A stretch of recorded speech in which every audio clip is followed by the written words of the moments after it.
But before I truly share the findings with all of you, because remember it was at a public meeting that this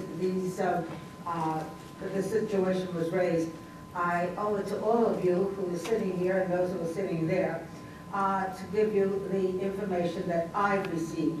And I am not here to debate it. I am here simply to bring the information back to you. However, there's one thing that we often forget.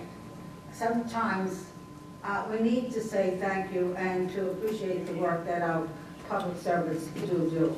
And our correction officers certainly do a very difficult job on a daily basis. So you should know that I can speak for all of you that the work that they do is well appreciated. Now, going back to the nature of my meeting with Mr. Spazzato, the sheriff of the Correctional Center, I learned that there were several changes in staffing, resulting in 6 individuals becoming part of SHOA and 5 individuals who would now be part of CSCA. All changes, according to this is not my information, this is what I received from the sheriff himself, all changes were promotions, not additional staff members. The acting deputy undersheriff at that time was simply made permanent deputy undersheriff. And he happens to live, and which is a little ironic, he happens to live in my legislative district. So he really, truly is not, I had nothing to do with it. I certainly did not know that he was going to become a permanent deputy undersheriff, but there were 2 others appointed to serve in acting positions. These individuals are part of management as required by the New York State Commission on Corrections to qualify for housing Suffolk County inmates. It was felt by the New York State Correction Commission that unless we had a decent management system in place at the jail, the Suffolk County inmates could not be housed in that facility.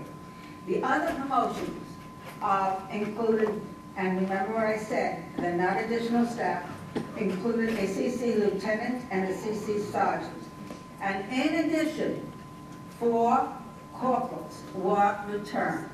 Now, this to me was far more than the 2 deputy or acting deputy undersheriffs that were mentioned at that meeting. The CSEA promotions included 2 kitchen supervisors and 3 cook twos, which were needed to properly manage the kitchen. And there were people who did retire from the kitchen facility, and therefore they needed to be replaced.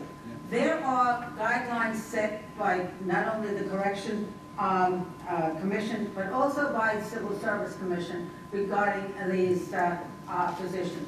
So this is what I found out. I'm not here to debate anyone. You want to debate? Guess what? I'll meet you separately and at another time. But this is what I was asked to do, and this is exactly what I did do. So I share it with all of you so that the information that I received, you receive. And I thank you very much, Mr. Schmidt. Thank you, Legislator Gonsalves. Mr. Schmidt?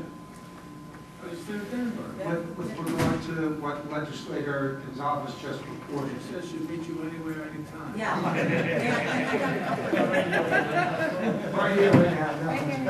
I know Mr. Jarodzik is here, so I'd like, can he make a comment? You can do whatever you want.